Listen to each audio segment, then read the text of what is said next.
Welcome to True Crime Garage. Wherever you are, whatever you're doing, thanks for listening. I'm your host, Nick, and with me, as always, is a man that would like to remind us all that Scores Man got a tattoo. Here is the Captain. And my next tattoo's going to say, it's good to be seen and it's good to see you. Thanks for listening. Thanks for telling a friend.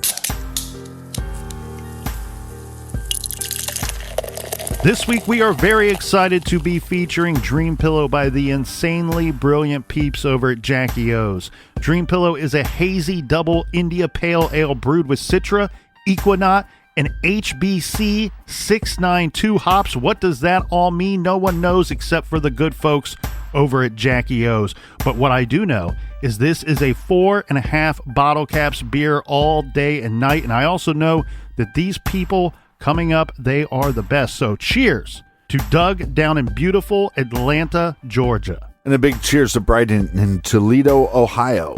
Next, we have a cheers to Sarah in Louisville, Kentucky. And a big we like your jib to Emily in Frankfort, Kentucky. Here we go, Captain. Let's go to the big, great state of Texas and give a cheers to Sarah K in Denton, Texas. And last, but certainly not least, we have a long-distance cheers to Helga and Victoria Gozo, which I think, Captain, is somewhere in the Mediterranean Sea. So we have people listening all over, far and wide, and for that, we thank you. Yeah, BWERUN, Beer Run.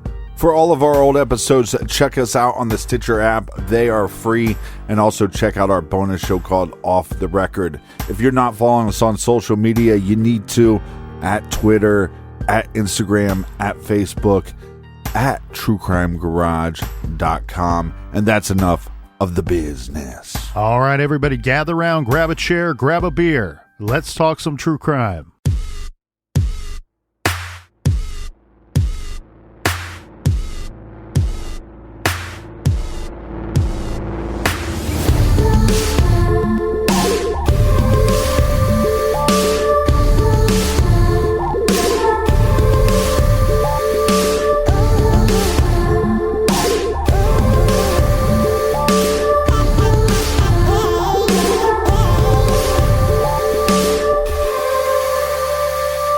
On November 29th, 2005, in Morgantown, West Virginia, a respiratory therapist named Sean Alt wrapped up his overnight shift at Ruby Memorial Hospital.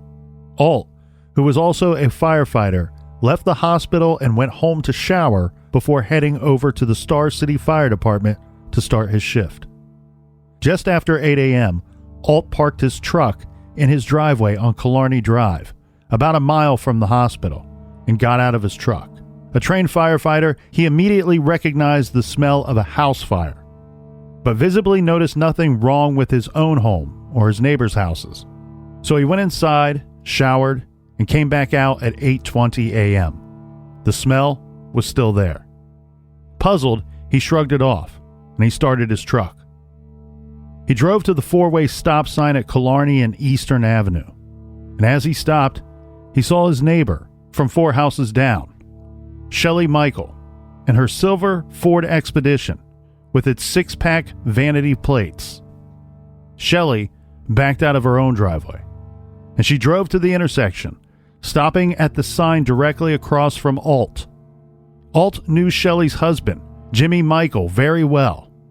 Alt and Jimmy attended respiratory therapy school together, and Shelley was a pediatric nurse practitioner in the same hospital that Alt worked at. But on this day, Shelley did not acknowledge Alt's raised hand wave.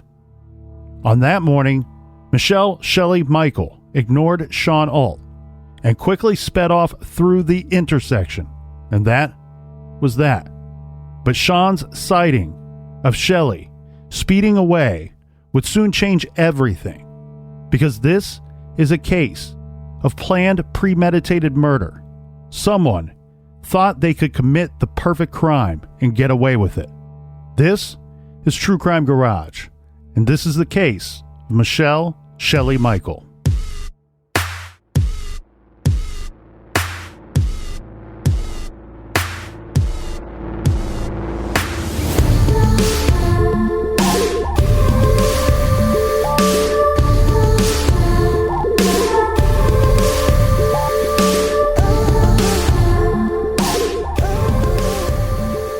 Around 10:20 on the morning of Tuesday, November 29th, 2005, in the pouring rain, two utility workers, Monty and Rodney, were driving along Killarney Drive in Morgantown, West Virginia, when Monty told Rodney to stop the vehicle. Monty noticed that what looked like a house fire at number 545.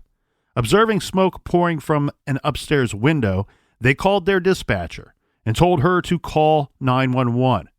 Monty ran to the house and banged on the door.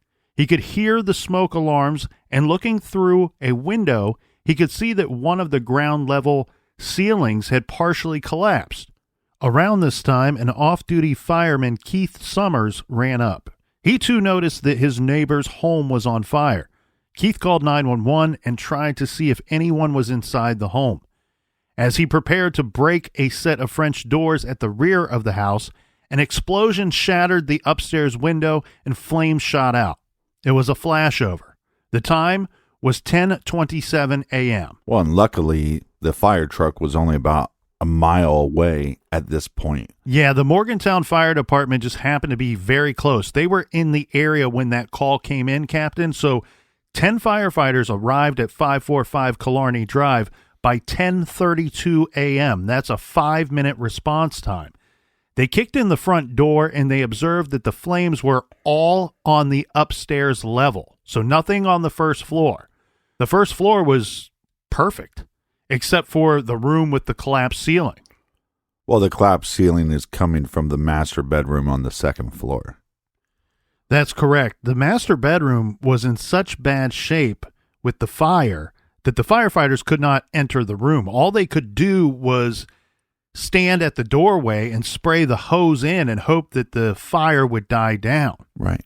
The entire room was burned to a crisp, blackened. Every piece of furniture charred and destroyed.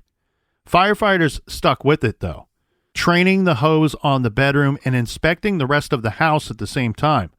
One relief to everyone on the scene was there was no immediate sign that anyone was in the house. While this is going on, a man named Bobby Teets drove up to the home. Bobby and his wife Kelly were best friends with the residents of 545 Killarney Drive, Jimmy and Shelley Michael. Bobby and Jimmy worked together at Jimmy's new company. This is Mountaineer Home Medical Supply. And they also coached their son's football team together. Shelley and Kelly were also close, both coaching their daughter's cheer team. Bobby drove over to the Michaels' house that morning because no one could figure out where Jimmy Michael was and why he had not shown up at work. Right. He was always at work by 7:30 a.m. He's the kind of guy you can set your watch to his schedule, his work schedule. And in fact, on that morning, Captain, Jimmy had an important installation appointment that morning, and he missed it. So this is something he certainly would not miss as a successful businessman. And he was not answering his cell phone as well. Bobby told the deputy fire marshal on the scene, this is Lieutenant Tennant, that he thought Jimmy might be inside the home. Now, they looked in the garage, and sure enough, Jimmy's vehicle was inside. Right. And the other problem is the hottest spot or the most damaged spot is the master bedroom, and who would sleep in that? Mm-hmm. The husband and wife. Yeah, so the lieutenant radioed to stop the firefighters inside from wrecking the scene and told them to start looking for a body. Now, crawling on the burned out floor in the pitch black room filled with smoke and steam, the firefighters made their way to what little was left of the actual bed. By this point, it's just going to be the springs left of this mattress and the frame. And there, on top of the bed, was a very badly burned body. So badly burned that it had no hands, the lower legs were gone, and the skin was gone as well. Wow. All that was recognizable as actually human was teeth.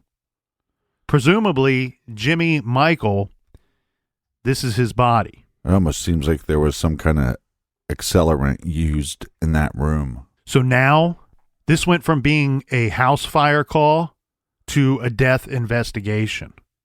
At this same time, Jimmy's wife, Shelley Michael, arrived on the scene. Now, let's give a little background information on some of these characters that we've already introduced. Michelle Goots was born to Michael and Kathy Goots on January 29th, 1972 in Clarksburg, West Virginia. She was a go-getter from the beginning, straight A student, a competitive cheerleader. At just 100 pounds, she was a tiny bombshell running track, playing basketball, and swimming on the swim team. She was the president of the National Honor Society chapter at her school, serving on the yearbook committee, student council, key club, Spanish club, and manager of the school store. She did all the stuff that you and I failed to do. What are you talking about? Yeah, speak for yourself. You were the manager of the school store. No, I never. I don't even think I went into the school store 4 years of high school. So with all of this activity, it's easy to see that she was Miss Popularity and voted most likely to succeed. Now, Shelley, who she would later become known as, that's her nickname, Michelle Goots became Shelley Michael. She went on to cheer at West Virginia University, where she found herself pregnant by her boyfriend while she's still a student. And the boyfriend was a fellow student as well named Bruce Atkins. Even though she and Bruce broke up, Shelley had the baby, a boy named Alec, and continued to be enrolled at the WVU nursing program. She then met Rob Angus, and they married in 1995. So Rob adopted Alec, her son, and Shelley became pregnant again. At 8.5 months pregnant, she was caught shoplifting a baby pumpkin Halloween costume. And it was the second time that she had been caught stealing from a store. I guess the first time was a minor infraction back when she was a juvenile. After having the new baby, Shelley landed a coveted job as a nurse in the pediatric intensive care unit at Ruby Memorial Hospital. Her marriage to Rob was rocky, and Shelley soon got a reputation for flirting with the men at work. She was notorious for doing backflips in the hospital hallways. Always very professional when you see that. Yeah. She a little desperate too. Yeah, she enjoyed showing off, and she, by everyone's accounts, loved the attention. All the beautiful women out there, you don't have to do backflips to get a good guy. You know how hurt I would be if I tried to do a backflip? Her supervisor, Stephanie Michael, recalled that Shelley was all about flirting at the hospital. And Stephanie would soon learn that Shelley wasn't just flirting. In fact, Shelley set her sights on Stephanie's husband. This was Jimmy Michael, a respiratory therapist. Great. Stephanie and Jimmy were already having marital difficulties, but when he met Shelley, it was all over. They shared shifts at the hospital, and Shelley taught Jimmy, who was a big guy over 220 pounds, how to throw her up in the air and catch her cheerleader style. So you can picture what's going on behind the scenes at this hospital. Yeah, maybe these people need to spend more time trying to save people's lives than do gymnast tricks. Practice on finding that vein rather than backflips in the hallway. So they're basically, these two behaving like cheerleaders behind the scenes at this hospital. Be aggressive, passive aggressive. So Jimmy and Shelley progressed to a full-blown affair very quickly. Jimmy became infatuated with Shelley. Both marriages, no surprise here, disintegrated soon after this. And Shelley and Jimmy moved in together. So Stephanie... And they still have to work with this lady. They have to work with everybody, but it gets even more interesting. Yeah. Stephanie, who continued to work with Shelley at the hospital, started dating Shelley's ex-husband, Rob Angus. What? Yeah, it's like a wife swapper in this situation, maybe a husband swap. Double dipper, nipple licker. Something. Shelley and Jimmy quickly married, and Shelley banned Jimmy from any contact with his ex, Stephanie. All right? Because the most jealous people are the ones that cheat. Mm-hmm.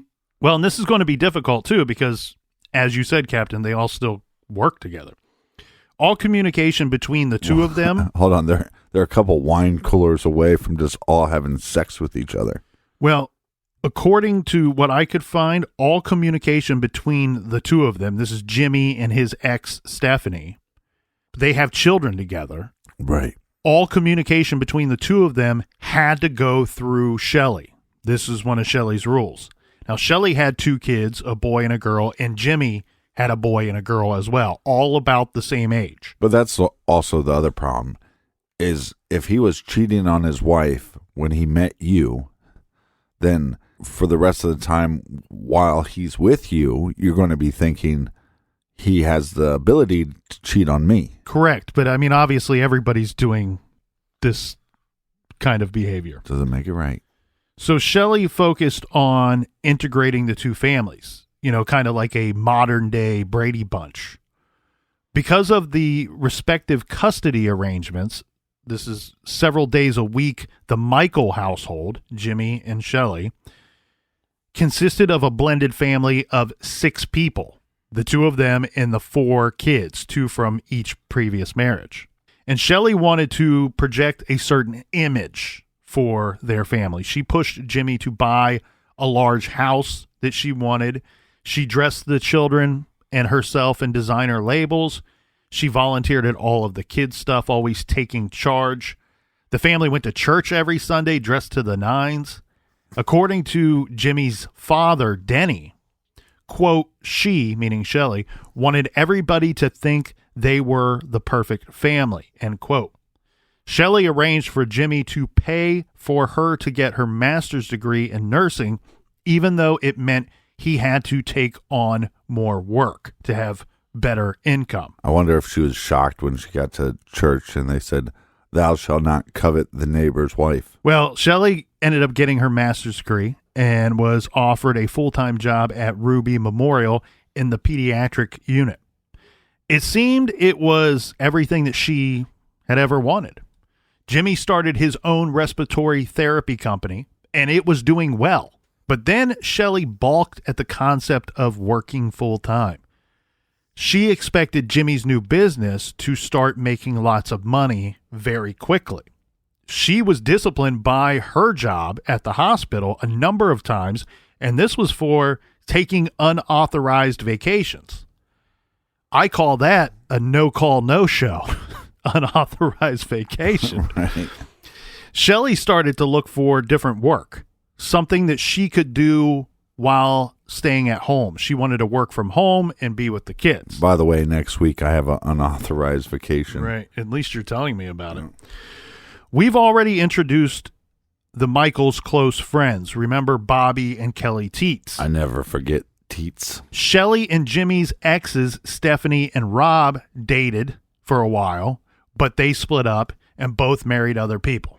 So this is a little bit confusing to follow here because it feels like this hospital is almost a few episodes of The Bachelor. Right. Shelley also had a best friend named Renee who lived in another state, and both Shelley and Jimmy had parents who were very close with them and active in their lives. Jimmy's parents were Pastor Denny and Mom Ruth Michael. Shelley's parents were, whom we've already introduced, Kathy and Michael Goots, who divorced when Shelley was in college. So now we have the background of everybody. Back to the scene of the house fire. You might have the background, but I'm confused. The important things to make mental note of here is this: hide your husband. The two hooked up, divorced their exes, and they're trying to have this blended family. Each brought 2 children with them to the family. Their close friends are Bobby and Kelly Teets, who both Jimmy and Shelley are very close with. At the fire scene, Captain, we have Bobby Teets, good friend, showed up to his buddy's house and alerted firefighters to the fact that Jimmy was missing. While they started to search for Jimmy, Bobby tried to call Shelley, who was on duty at her job at the pediatric department at Ruby Memorial. He could not reach her. So he called his own wife, Kelly, and asked her to try, while he himself checked in with Rob and Stephanie, to make sure there were no kids in the house. Right. And thank God there were not. Right. All 4 kids actually spent the previous night out of the house. They were with their other parents. So Kelly called the hospital and had her friend Shelly paged. When she got her on the phone, Kelly said, "Your house is on fire and no one can find Jimmy." Shelly said, "Oh my God," hung up and told the clerk, her boss, "I have to go. My house is on fire." The clerk's name is Nancy. She later said that Shelly seemed emotionless as she stated this very matter-of-factly. Before Shelly left, Shelly called her husband. Well, hold on. In defense, how would you react? I mean, who knows how you'd react? If somebody called me and said, "Your house is on fire," it's like, well, there's nothing I can do about it. Even if I run out of here with a fire extinguisher, I'm not going to be able to put the fire out. Well, but there are going to be a set of circumstances that are going to require us to reflect on all of these little right. I think bits of information. Well, I think as a parent, the first thing is, where are the kids?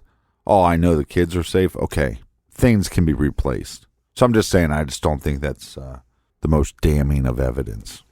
So before she left, she attempts to call her husband Jimmy's cell phone and left a message. The message was, "Jimmy, where are you? I just heard that our house is on fire. Where are you? Call me back." So Shelly leaves work. She arrived at home and found her ex-husband Rob and her friends Bobby and Kelly Teets waiting there to comfort her. Jimmy's ex, Stephanie, and other friends and family soon arrived. It was chaos, as anyone would expect. Shelly seemed despondent, according to accounts, saying over and over again, "Find Jimmy and tell God to give Jimmy back." But the weird thing was, although she was described as visibly in shock, no one saw Shelly Michael shed any actual tears, any real tears. The detective arrived on the scene at 11:18 a.m., and he met with the lieutenant from the fire department to review the fire damage and see the body they discovered on the remains of the bed. Now, the lieutenant told the detective that there were some very interesting and strange things about the fire. There were red flags. First, only the master bedroom was burned. The rest of the house was unscathed. Second, the body they found, which at this point you're presuming it to be that of Jimmy, it was prone on the bed as if he slept through all of the smoke alarms, the smell, the blaze, the heat, the whole thing. Right. That doesn't make a lot of sense. No, not at all. And Jimmy's parents, Denny and Ruth, were called by Kelly Teets, arriving at their son's home after noon on that day. Now, after being told that Jimmy was dead, his father, Denny, demanded to see his son's body and actually charged the front door when he was denied this request. And he was so infuriated that he punched a police officer in the eye and had to be restrained. He and his wife, Ruth, went to find Shelly, their daughter-in-law, to commiserate over their tragic loss. And Denny found Shelly being comforted at a neighbor's home by her sister Jennifer. Denny hugged her and thanked her for loving his son, to which Shelly responded, quote, "I wish I would have loved him more." One of Jimmy's best friends from childhood arrived on the scene, and he's trying to comfort Shelly.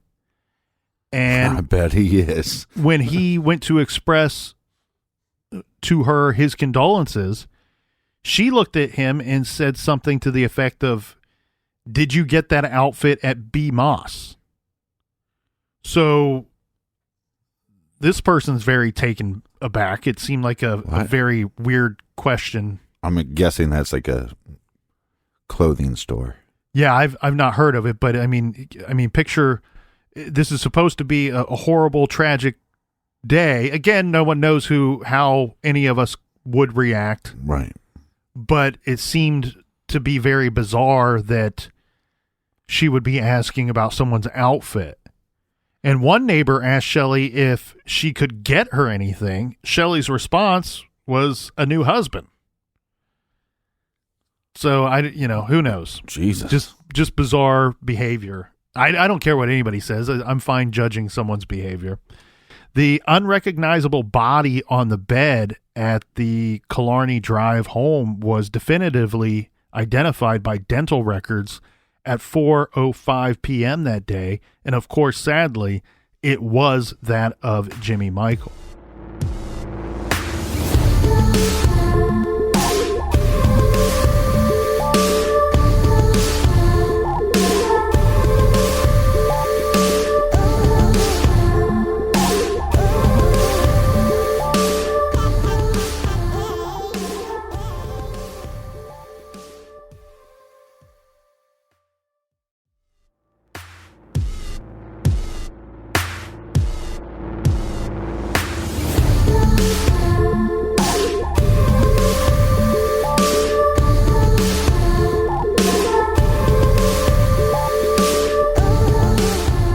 All right, we're back. Welcome to another episode of Wife Swap. Of The Bachelor. The Bachelor. Get your roses out. That's right. Me and the Colonel are going to be handing out roses to all the ladies. And kicking people out of the house left and right. Yeah. So the detective on the scene, Captain, was able to do like a quick initial interview with Shelley. This is as she's sitting at the neighbor's house. Now, here's what Shelley told the detective happened in the hours leading up to the fire. The detective wants to know and start putting together a timeline on everything. Right. She said that Jimmy spent the Monday night, this would be November 28th, hunting in Pennsylvania with his father. And then he coached his son's basketball practice that night until 9 p.m. His co-coach for the son's team was his ex-wife Stephanie's new husband, Dan. Dan and Stephanie had the kids that night, and Dan and Jimmy made arrangements for handing off the kids on Wednesday. Jimmy then went home after coaching the basketball team. It was pretty late, and he was very tired. Shelley says when she got home, she found Jimmy lying on the couch watching Monday Night Football. They joked a little bit about him shooting. I guess he only shot a doe and not a buck on the trip. Jimmy then went to bed, and Shelley stayed up watching a cheer competition DVD. Both sets of kids, again, were with their other parents on that night. At 5:15 a.m. on Tuesday, Shelley got up, she kisses her sleeping husband, Jimmy, on the forehead, and she gets ready for work. She noted that the iron was on the ironing board in the bedroom. Shelley arrived at work at 6:30 a.m. This is half an hour early. She tended to patients, spoke with several coworkers, and called Jimmy's cell phone and left a message at 7:24 a.m. This is one of our very first clues that something is not right here, in my opinion. At 7:24 a.m., she leaves the following message. She's asking Jimmy to pack the kids a lunch. Keep in mind, this is even though they were not staying at their home or at their house that morning. Yeah.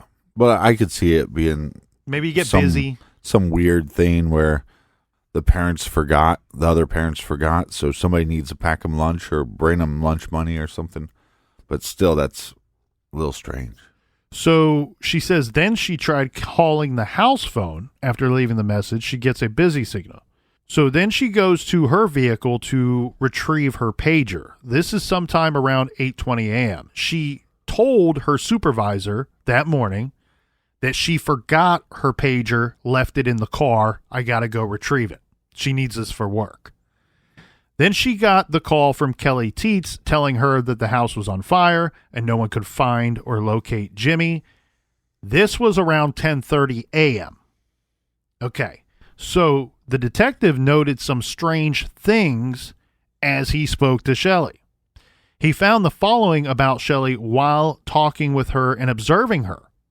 And these were from his notes and his observations. He says that Shelley wanted to be the center of attention. She was more concerned about herself than her dead husband. She wasn't asking the right questions, and she had not cried, not even for a second, while in the presence of the detective. Of course, this lady wants attention. She's doing backflips at work. Well, now that it's established that Jimmy was deceased, the detective is going to sit down with everybody in that circle, that cast of characters that we introduced you to, and interview them one by one. And here is what he learned from those interviews. That the marriage seemed to be in quite some trouble. Shelley had stopped sleeping with Jimmy, and Jimmy was vocally not happy about this. He's telling other people that the marriage is on the rocks. And then he relays this story. Someone mailed one of Shelley's sweaters to Jimmy, and it had a note attached to it that read, "Keep your whore wife away from my husband." So she's cheating again. Or at least someone's accusing her of such. Yeah, well, why would she have her sweater? I don't know. But Jimmy talked to several of his friends about this. He asked for advice from his pastor, and he was actively collecting and gathering some names of divorce attorneys. Well, and the difficult thing, this is not that many years after he left his wife for Shelley. Jimmy's new business was doing very well, but not well enough that Shelley could stop working. And Shelley did not want to work. This is according to her circle of friends and family. She wanted to be a stay-at-home mom. She wanted to, shop, get her nails done. Well, you know what? I want to be an astronaut, okay? But not everything is possible. Well, and then we have to compound that with, we know she's in trouble at work. She's already, she's had trouble with her boss. She's been taking these unauthorized vacations. Well, and she's probably trying to sleep with all of her coworkers' husbands. Well, the day that Jimmy died, on that Tuesday, was Shelley's first day back at work. This is after 3 weeks off for a quote-unquote knee injury, after falling down the front porch steps and taking 3 weeks sick leave from work. Now, during that time that she's off of work to nurse her knee injury. Well, it's like, why go to work if you can't do backflips? She managed to take her daughter out of state to a cheer competition, to multiple cheer competitions during this time. I get it. You can drive and you can still be a parent while injured. Maybe you can't go to work. But I think what the implication is here is that she may have needed time off from work, from her shifts, so she could take her child to these competitions. Right. And it sounds like she wanted to be a cheer mom. And so possibly she faked this injury to get a few weeks off of work. Now, Shelley was mean to Jimmy's son, Drew. This is by the accounts of others in their circle, and said that he picked on him incessantly to the point that others took obvious notice of this. Yeah, that's not cool. The other thing that the detective learned was that Jimmy did not drink alcohol or do drugs. The couple purchased a $500,000 life insurance policy on Jimmy just 6 months earlier. Shelley knew about the policy and, in fact, was the sole beneficiary of this policy. Jimmy's cell phone was found on the counter in the kitchen of the home on the day that he died. And everyone the detective interviewed told him that Jimmy, especially being a business owner, was never without his cell phone. Even while sleeping, he kept the phone on a nightstand next to the bed. Jimmy was a very light sleeper, according to others, and would never have slept through a fire. So the detective also spoke with Sean Alt. Now, remember, we talked about Sean Alt in the trailer for today. He's the neighbor who told the detective that he saw Shelley driving away from their home from the Michael house around 8:25 a.m. And here's the kicker. The detective heard rumors from several witnesses that Bobby Teets, Jimmy's close friend, was having an affair with Shelley Michael. Oh. The two... Not Teets. Anybody but Teets. Wait, but I got a question. Shouldn't she already be at work at this point? Mm-hmm. So... Correct. So, I feel like she had to have some kind of ruse to her bosses or coworkers to get away from, to leave work at some point. Well, you would be a very good Sherlock Holmes there, Captain. Now, Bobby and Shelley, they were doing some kind of trying to start up some kind of small business together in their free time. They went on a business trip to Chicago a week earlier. And what the detective will find here is the two were visibly on video at the hotel kissing on surveillance footage. And many people, including Shelley's pastor and others, noticed that Shelley was constantly being comforted by, and at times even holding hands or lying on a bed with Bobby, while his wife and Shelley's friend, Kelly, dealt with the funeral arrangements for Jimmy. Mrs. Teets. Yeah, so they're not very, Shelley and Bobby are not very discreet about their affection for one another. PDA. Fire inspectors looked at everything in the house to try to determine the cause of the fire.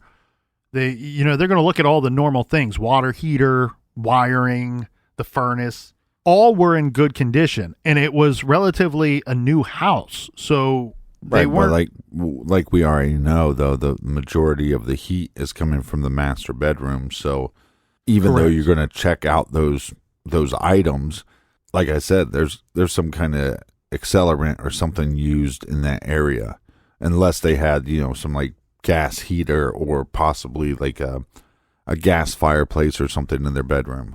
Yeah, the short of their investigation will be that the bed in the master bedroom was the epicenter of the fire. This meant that it was impossible that Jimmy had been asleep. So he wasn't like overcome by smoke from a fire and then passed out. No, He was the fire. Yes, the fire was him and around him, immediately around him. They couldn't really explain away why he would just be lying there on the bed. Now, Jimmy, basically, to put it as simple as possible, was incinerated. And according to a book on the case called Playing with Fire, quote, the body was so badly burned that the experienced fire investigator found it difficult to visibly separate it from the charred remains of the box spring mattress. One leg was completely missing, and other parts of the limbs had burned away. There was a large hole on the left side of the chest near the rib cage where tremendous heat had caused a blowout, end quote. This, to the investigators, made no sense. Okay, so they don't believe that hole to be like a shotgun wound or a gunshot wound. No.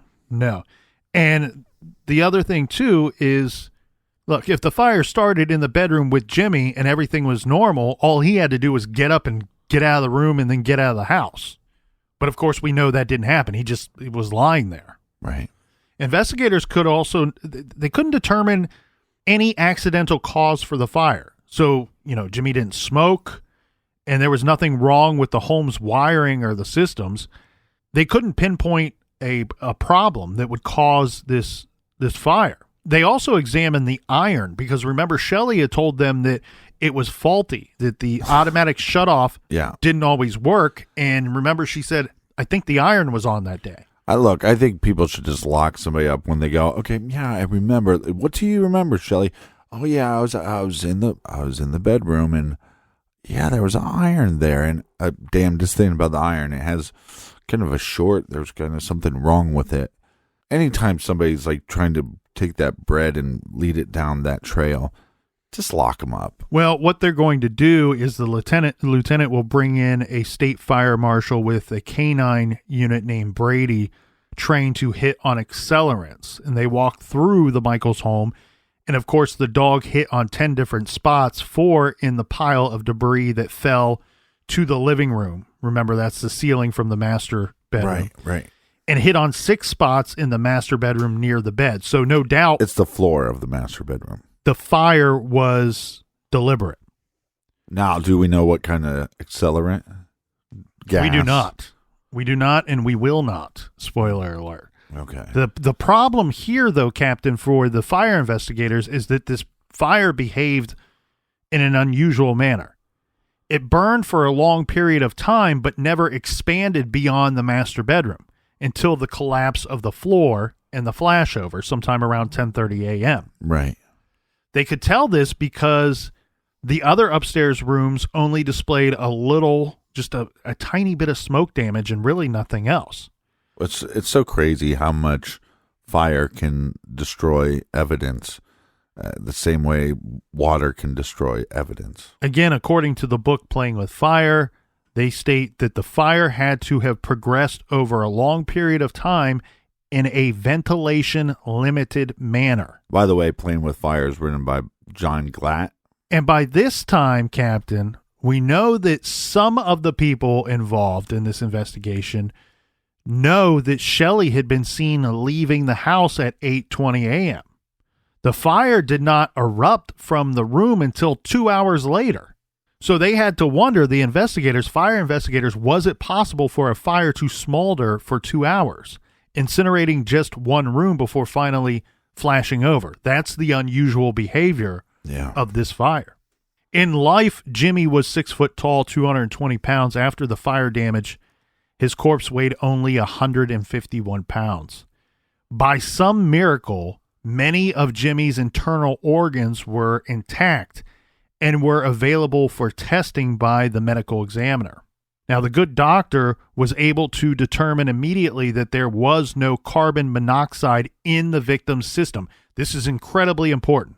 And no soot in his airway, meaning Jimmy was not breathing during the fire. So he was... Meaning he's dead before the fire started. He's dead before the fire started. Yeah. And according to the autopsy, his death did not appear to be the result of any natural causes. His heart was perfectly normal, and there was no sign of any kind of physical event that would have killed him. So then the doctor's going to certify the cause of death as, quote, an undetermined homicidal act. Yeah, because we wouldn't know because there's no skin. We don't know if there's puncture wounds. Mm-hmm. We don't know if there was blood on the bed because it was all burnt up. Mm-hmm. Yeah, so now we're going to have the detective who wants to figure out. We have the wife telling us she was at work all day, but yet we have an eyewitness who says he saw her leaving their home at 8:20. So he's going to go to Ruby Memorial Hospital. He's going to interview everybody there, and he's going to start pulling surveillance footage from the hallways and the lobby of that hospital where Shelley worked. Here's what he ends up finding out. He sees Shelley Michael, doing her hospital duties, doing her job. Well, she goes out the front doors of the hospital at 8:11 a.m. She then walked through the rain to an employee parking lot, started her car, turned on the wipers, and turned left out of the lot. This is onto Elmer Prince Drive, and then her and her vehicle are now out of sight from the surveillance cameras. Then he does not see her again on any of the camera footage until about 8:25 a.m. when he can see her silver Expedition coming back into the parking lot, circling around and looking for a parking spot. She parked and walked under an umbrella back into the hospital, entering the lobby at 8:28 a.m. There were 17 minutes where Shelley Michael was unaccounted for. And remember, Sean Alt had seen her pulling out of her driveway during that 17-minute window. He says his clock said 8:20 when he saw Shelley Michael. Investigators set out to determine whether Shelley could have made it home, set the fire, and then returned to the hospital in 17 minutes. So they drove from Ruby Memorial Hospital to the home. Remember, it's less than 1 mile. So every time they're conducting this test, the back and forth, their trip to get from the hospital to the house is always about 4 to 5 minutes. Right. Even if Shelley spent 10 total minutes driving back and forth, if you go to the latter part of that, she would have had up to 7 minutes inside the house, this to pour an accelerant in the master bedroom and light it. Investigators were able to replicate the drive within that window of time over and over and over again. Now, several people who knew Shelley found her actions to be very suspicious. And of course, we want to know why Jimmy didn't escape the fire. Well, like I said, I don't like the comment about the iron inside the master bedroom.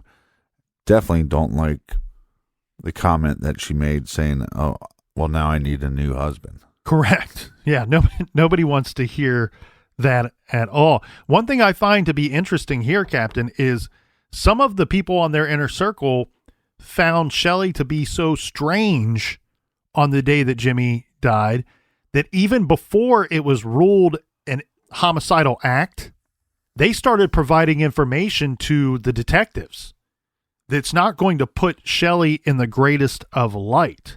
Right. They basically, several of her friends or the couple's friends, put together a list and send it over to the detective. This is a list of drugs that Shelley and other hospital workers had access to at Ruby Memorial.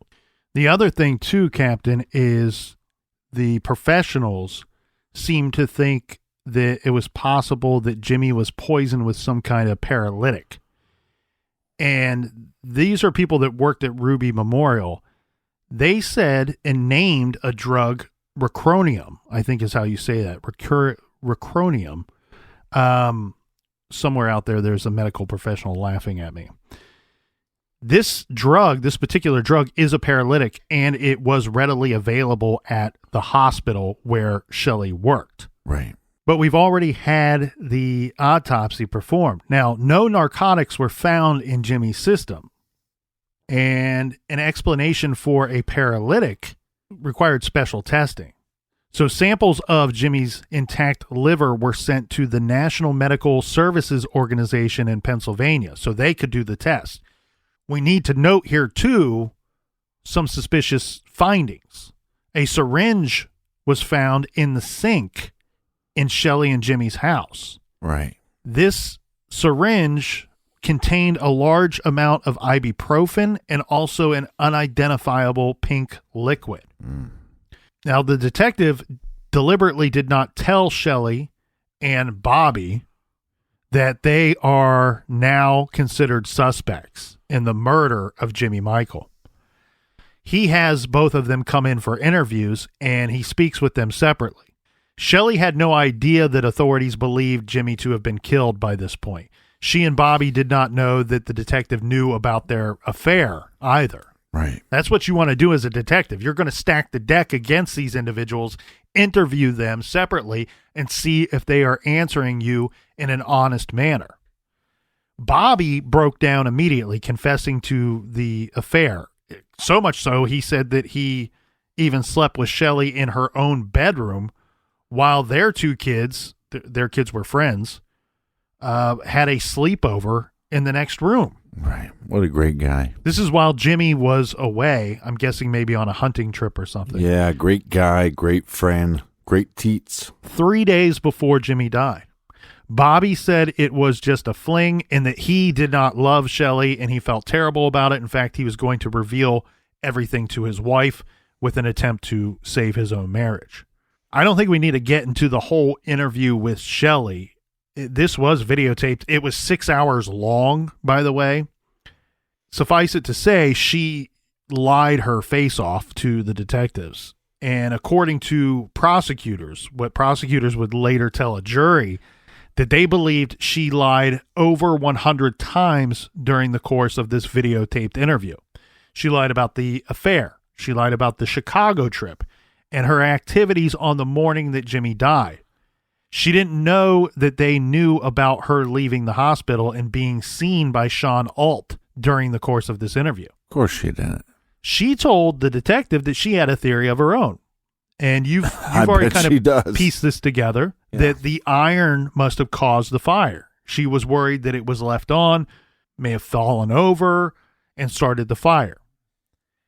And she did not bat an eye when the detective informed her that the fire was now deemed an arson and that testing was being done to determine what killed Jimmy. She just asked what he knew and how he knew it. When she left the interview, she expressed indignation that she was even being asked these types of questions, that there was any suspicion on her at all. How dare you? How dare you? She was so mad about it that she called the detective later and asked to come in for a lie detector test. Yeah, that's never smart. And then the lie detector caught fire and blew up. And then she said maybe that's how the fire started. So at her own request, a polygraph was set up for Shelley. Oh, my God. In the pre-test, because they do like a little pre-test interview before they hook you up to the machine. In the pre-test, she lied 100 times. In response to a question about what type of person she was, describe yourself, she said, quote, "I value honesty a lot. I've always tried to be very honest. Honesty comes first," end quote. What a bitch. What a beautiful human being. Then they confronted her with the information about her vehicle leaving the hospital lot and returning 17 minutes later. She was adamant that she didn't leave the hospital until she suddenly remembered that because it was raining, she decided, while I'm out there to retrieve my pager, I should move my vehicle to a covered parking area. She hoped this would explain away why they could see her vehicle leaving the lot on surveillance footage. She said that she definitely did not leave the hospital parking lot.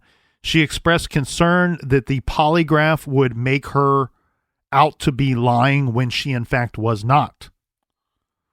So she decided, she's the one who says, "Hey, I'll come in for a polygraph test." They're like, "Okay, cool. Come right in." And then in the pre-test interview, she then says, "You know what? This polygraph test is going to make it look like I'm lying, even though I'm not. I'm not going to talk with you anymore. I'm not going to answer any more of your questions. Here's my attorney's phone number." So she lawyers up and shuts down. And did she say, "By the way, I'm sleeping with him too"? Right. I'm sleeping with everybody. But before lawyering up, she again tries to explain away. See, this is what we get, and we see this time and time again in these cases, don't we, Captain, where a detective will start to break down a witness or break down a suspect. And where they might have been lying before, now they start using other lies to cover up. Like, I'll give them a little bit of information. I'll admit to this or that, but I'm going to use another lie to explain it away. Yeah. So when pressed, they're saying, "Look, we know you left the parking lot. There's no getting around that. We have proof of that." Have you watched the interrogation tapes? Yes, I've watched portions of them. It was 6 hours over the course of 2 days, I believe. I'd like bang on the desk. "Listen here, you boner smoker. Tell me the truth. Tell me the truth." Well, she came up with some story that she had to leave because there was something going on at her son's school. Like she had to drop off some paperwork or something. Right. The story's a little confusing to me, but the basics of it is she had to leave for some reason that just popped up, and she lied about it and stuck to her story because she was already in trouble at work and didn't want them to find out that she had an unauthorized leave for just a couple of minutes.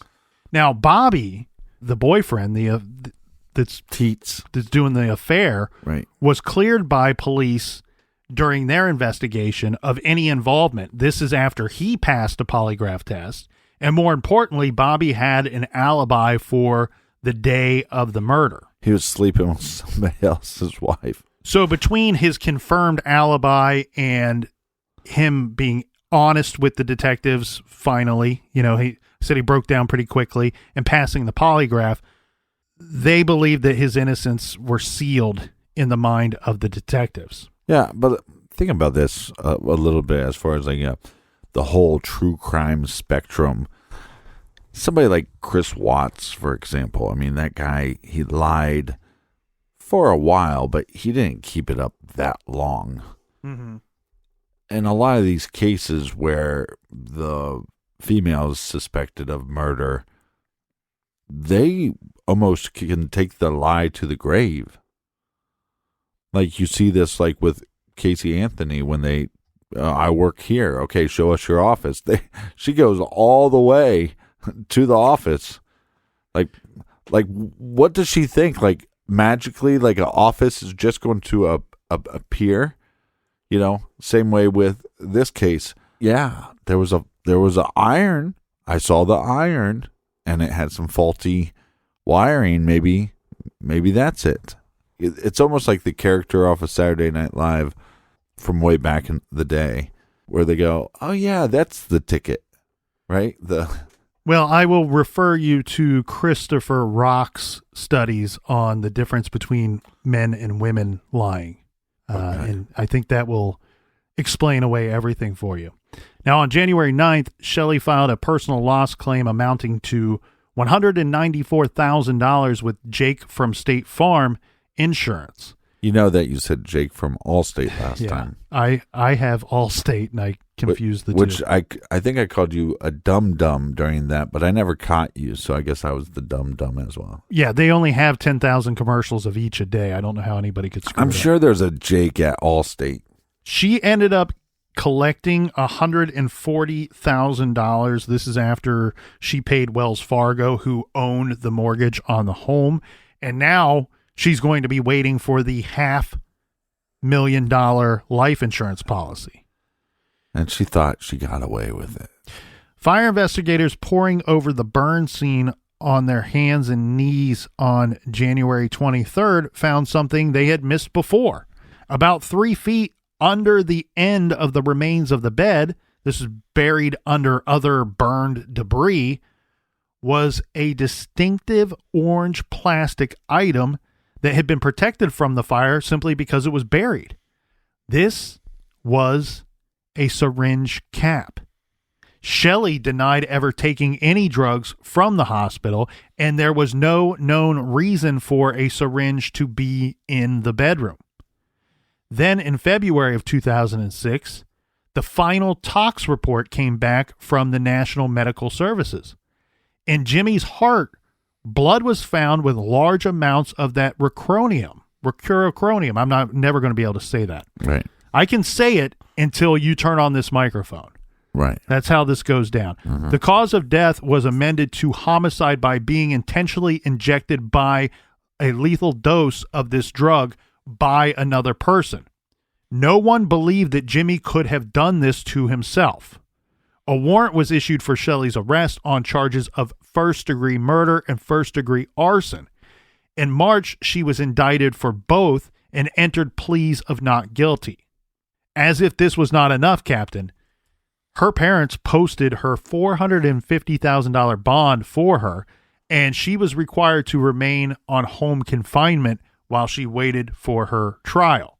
So they put her on, the beautiful ankle monitoring bracelet. Yeah, it's not that far-fetched to think that possibly Jimmy would be suicidal because his marriage is going bad, but his business was going well. But this is also a very strange way for somebody like him to take his life. And then that doesn't explain how the fire got started. Right. It doesn't add up. It makes zero sense for that to logically play out. Yeah, because one thing I do know is a dead body can't start a fire. Correct. If you listen to the Billy Joel song, he never once mentions a dead body starting the fire. So during this time where she's supposed to be on home confinement with the monitoring bracelet, it was quickly learned that she violated her home confinement requirements time and time again, sneaking off several times. People reportedly saw her all over Morgantown regularly. By the time of her trial, it was determined that she had broken off the ankle bracelet at least six times, and taped it back together. So at some point, the judge revoked her home confinement, and Shelley found herself back in jail. This was 1 month before the trial. I mean, in all fairness, though, it's hard to do backflips with those ankle monitors on. So the thing here, though, too, is we still have to explain away why the fire would behave in an unusual manner, because you're going to have to take this thing to trial, present your theory to the judge and jury, right, and convince them that you know what you're talking about, and this is how you know that she killed her husband. So there were painstaking portions to this fire investigation. The investigators took samples of the carpet, wood, tile, paint, flooring, windows, bedding, and mattress from the master bedroom. They constructed 6 exact replicas of the bedroom, down to each item of furniture, even the wall paint, identical, and the bathroom tile. This is just so they could burn them to determine exactly how the fire went down and why it was behaving in this manner. This was all funded by the ATF to the tune of $1 million. It was done in a giant hangar and took months. The agency viewed this as an opportunity to study the nature of smoldering fires, because the theory was that Shelley set the fire at 8:20 a.m., remember when she was seen leaving the home, and it did not destroy the home or even become noticeable until 2 hours later. It had to have smoldered but not gone out, but also not erupted into a full-fledged fire for quite some time. The test involved various conditions and accelerants, and 3 irons identical to Shelley's were used. Even with the automatic shutoff disabled, the iron never got hot enough to cause a fire. So the iron theory is ruled out. It was determined that the headboard must have eventually caught fire, burned, and collapsed through the floor underneath it. Mm-hmm. The investigators tried different cycles for the heating and ventilation systems to try to replicate exactly how the fire had smoldered for 2 hours before combusting. Again from the book, quote, "These tests all demonstrated that the fire's progress was directly related to the heating system going on and off. If the furnace had not been working at the Michaels house, the fire would have soon gone out. And if it had been turned up too high, it would have raged out of control within 30 minutes. They finally found the correct combination with the home HVAC system to set a cycle at 10 minutes on, 15 minutes off. They set the bed alight, closed the door. That's important. The door had to be closed for the fire to behave this way. Right. And allowed the air handler to cycle on and then off in that pattern. 10 minutes on, 15 minutes off. The fire smoldered, small flames glowed, and then 2 hours and 10 minutes into the burn, the headboard collapsed and burned right through the floor. They got the fire to act the exact way that it acted that day. Conditions were plausible in their house. Not only so much so, it was also 100% plausible that Shelley Michael could set the fire at 8:20 a.m. and the flashover didn't occur until 10:20, 10:27 a.m. Correct. So now we're at the trial. The trial commenced on July 9th, 2007, and would take more than 2 weeks, with 37 witnesses for the prosecution alone. To sum up, here is the evidence presented against Shelley at her trial. They said Jimmy was killed with racronium, a paralytic that Shelley had access to and had administered to patients in the past. The fire in the Michael home was deliberately set in the master bedroom with aid of an accelerant after Jimmy was already deceased. Shelley left the hospital and was unaccounted for 17 minutes on the morning that Jimmy died, in which time she could have got home and back and set the fire.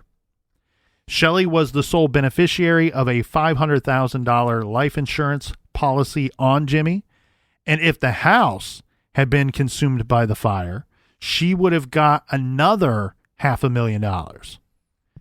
She was having an affair with Bobby Teets. She lied to police over and over again.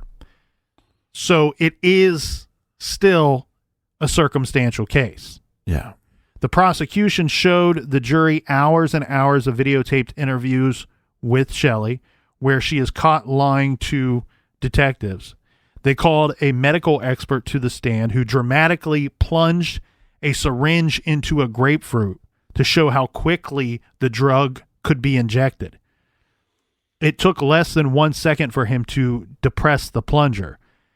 And here is what the testimony was that would happen to Jimmy per the medical examiner. They stated that within 1 minute, Jimmy would start to feel muscular weakness. Within 3 minutes, he would be unable to stand. 4 minutes, he would lose the ability to breathe as his lungs and respiratory muscles froze up. He would have been fully conscious and aware of what was happening, essentially suffocating as his blood oxygen was used up. Basically being tortured from the inside out. He would then lose consciousness and die. The total time for all of this to take place and Jimmy unable to do anything about it, 13 minutes. Wow. The prosecutor told the jury that their theory was that Shelley had injected Jimmy with the paralytic while he slept and then turned on the iron and left it where it would catch fire to the bed or some clothes or the floor, what have you. She then goes to work 30 minutes early. That's a red flag in itself. This woman doesn't like to go to work, and on this day, she's showing up early. Yeah. Now, there's all the evidence you need. She gets in there early, and now she's very visible, very loud and vocal, so people take notice that she is there. She leaves Jimmy a voicemail about the lunches for the kids who were not even at the house at that time. But by 8:10 a.m., the prosecution says Shelley started to get nervous that no phone call came in about the house being on fire. So she's already injected this guy. She's got to cover up her murder. So she had to drive home, set a fire more carefully using some type of accelerant. One thing that is interesting about the trial, though, and in her defense, as we stated earlier, Captain, the prosecution, at no time do they ever present what the believed accelerant that could have been used was. I found that to be a little problematic here. I agree. Then she, with the, flick of a lighter or what have you, the prosecution demonstrated this, and because she closed the bedroom door behind her, she wouldn't have known to do this, but because she did, the fire failed to ignite and burn out of control and destroy all of the evidence that she was hoping would be destroyed. So the syringe, the syringe cap, and she was probably looking to collect the insurance money on the house as well. The defense tried to cast blame on others. They showed that anyone at the hospital could have had access to the drug, including Jimmy's ex-wife, Stephanie, including Jimmy himself, who they tried to suggest that he possibly killed himself using this drug. Right. They pointed out that all of the evidence against Shelley was simply circumstantial. They called only 5 witnesses in her defense, and they did call Shelley to the stand. How many times did she lie on the stand?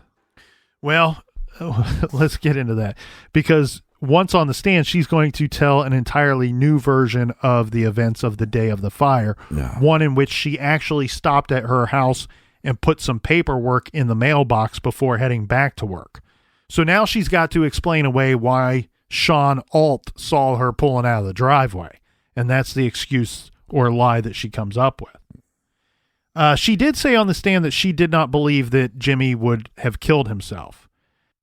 But again, she's unaccounted for 17 minutes. She lied over 100 times to the detectives. And then, she's a nurse, so she has some expertise in this area. Right. On the stand, they're going to ask her to describe what someone's slow death from this drug would be. And she says, quote, "It would be horrible," end quote. But again, no tears, no emotion. After 5 hours on the stand, Shelley's attorney later said that she was absolutely, completely convinced that she had won. Well, she was wrong. Although it took the jury more than 1 day of deliberations, they unanimously found Shelley guilty of both murder and arson. Shelley very nearly got away with murder. I mean, think about it. If she had not closed the door to the bedroom, and if Sean Alt had not seen her leaving her house, things might have gone entirely different for her. What's shocking in her case to me is the arrogance she displayed throughout the whole process. And she really did not think for a minute that she would get caught.